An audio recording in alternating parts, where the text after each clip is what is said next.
Are you sitting inside of a 2020 Ford F-250 and the screen is just blacked out? You know, the truck's running, it's on, and the screen, you can't touch anything. You can do volume control and get the radio back up, but that's it. And the screen's just not going to come on for you. Well, let me show you a quick fix to get this screen back on and running. What you need to do is hit this volume button and the forward button, and you got to hold it for at least 10 seconds, and you'll see that this Ford logo will pop back up here shortly. Give it more like 15 seconds, but there you go. The Ford logo pops up. You can go ahead and release the power button and the forward button, and you'll see this screen boot back on. They call that a master reset.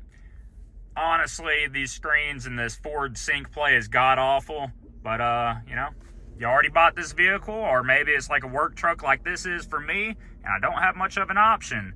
But there we go. We got our radio back on and working, and I can go through all the options and press it all again, and so on and so on. I hope that helps somebody. Thanks for watching.